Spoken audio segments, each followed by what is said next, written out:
réussis à améliorer ton cardio à la course à pied, ben moi je suis là pour ça, puis je te donne 7 conseils pour pouvoir y parvenir.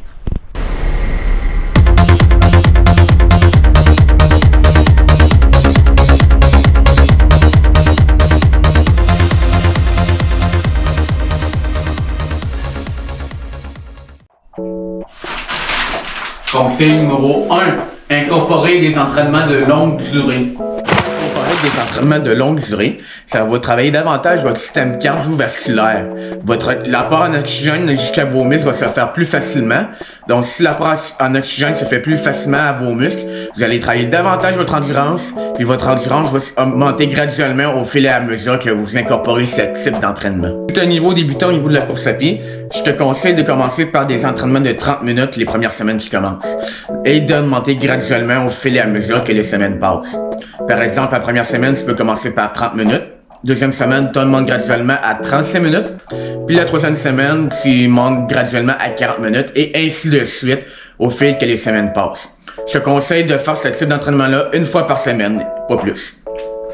Puis si tu as un niveau plus expert au niveau de la course à pied, un mode plus avancé, je te conseille aussi de t'entraîner une fois par semaine au niveau des entraînements de longue durée, mais d'y aller avec un temps qui est beaucoup plus long, donc qui se situe entre 60 à 90 minutes d'entraînement. Conseil numéro 2, courir plusieurs fois dans la semaine. En courant de façon plus régulière, avec des petites séances, comme par exemple 3 fois par semaine pendant 20 minutes, ça va être beaucoup plus bénéfique pour vos résultats à la course que si vous courez une fois par semaine pendant une longue durée de 60 minutes.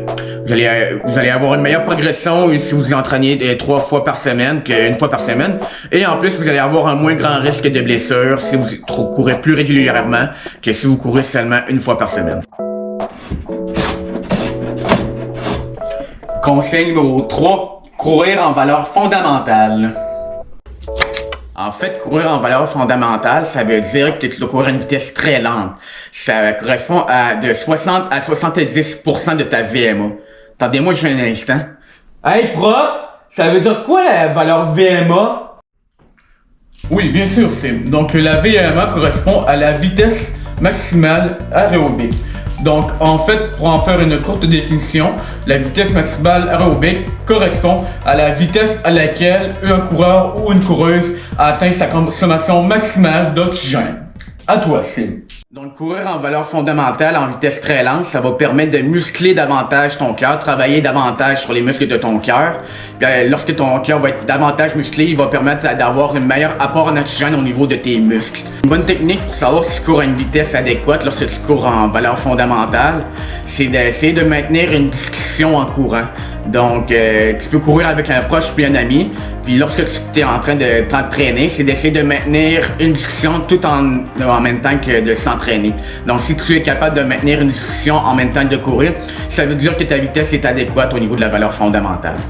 Conseil numéro 4. Incorporer des entraînements fractionnés. Les entraînements fractionnés, ce sont des types d'entraînements qui vont combiner une course très rapide et qui vont s'enchaîner par la suite par une période de récupération, que ce soit de la marche rapide ou bien de la course très lente. Donc, c'est un type d'entraînement qui va permettre de travailler sur ta vitesse, ton endurance et ton apport en oxygène. Plusieurs types d'entraînement de fractionné. Donc, par exemple, tu peux t'entraîner en fractionné en combinant des 15 secondes. Donc, c'est 15 secondes de course rapide, 15 secondes de récupération. Ça peut être aussi des 30 secondes, donc 30 secondes de course rapide puis 30 secondes de récupération. Ça peut être aussi des 1 minute, des 3 minutes. C'est ta préférence selon ton niveau d'entraînement puis ta capacité au niveau de la course à pied.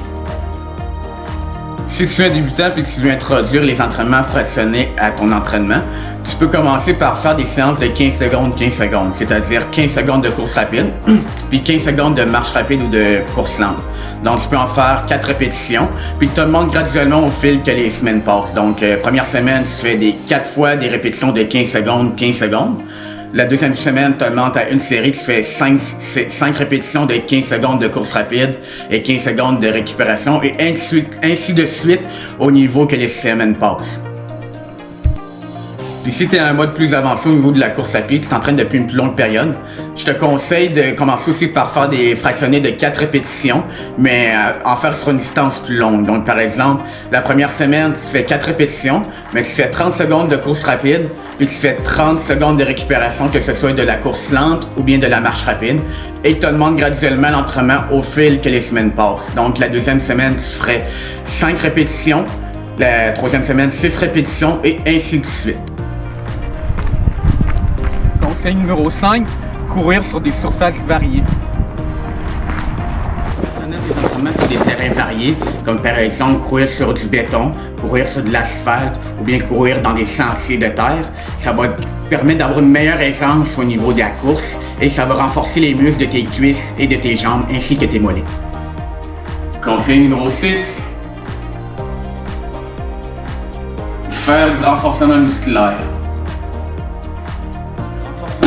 C'est un aspect qu'il faut considérer aussi à la course à pied. Donc le renforcement musculaire, ça va te permettre de travailler des groupes musculaires au niveau des jambes et des mollets qui sont peu sollicités lorsque tu pratiques la course à pied. Ça va permettre aussi d'augmenter grandement ton endurance et ta vitesse.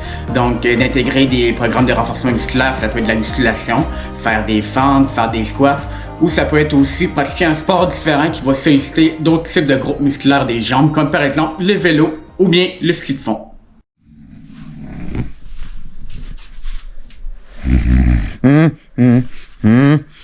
Conseil numéro 7, s'accorder des périodes de repos.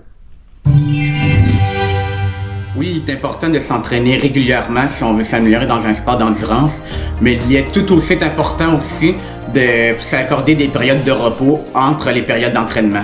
Parce que le surentraînement est aussi mauvais que si tu t'entraînes pas assez souvent. Le surentraînement va causer une accumulation de fatigue dans ton corps et ainsi diminuer tes performances au niveau de tes entraînements. Donc oui, il faut s'entraîner régulièrement, mais il est aussi important d'écouter son corps et de s'accorder des périodes de repos. Toutes les personnes qui sont restées jusqu'à la fin de la vidéo, j'ai un petit cadeau pour vous. Je vous ai préparé des programmes d'entraînement pour vous améliorer à la course à pied. Donc, j'ai préparé un programme d'entraînement par mois pour une personne débutante et un programme par mois pour une personne avancée. C'est des exemples de programmes d'entraînement, donc vous pouvez y aller selon vos disponibilités et selon vos types d'horaires de travail. Et c'est ce qui conclut la vidéo sur le cardio. J'espère qu'elle t'aura plu. Si elle t'a plu, laisse un j'aime, abonne-toi à la chaîne. Si vous avez des questions concernant la course à pied, laissez-moi votre question dans les commentaires. Je vais essayer d'y répondre le plus rapidement possible à tout le monde dans les plus brefs délais. Donc sur ça, on se retrouve bientôt dans une prochaine vidéo. Allez, à plus!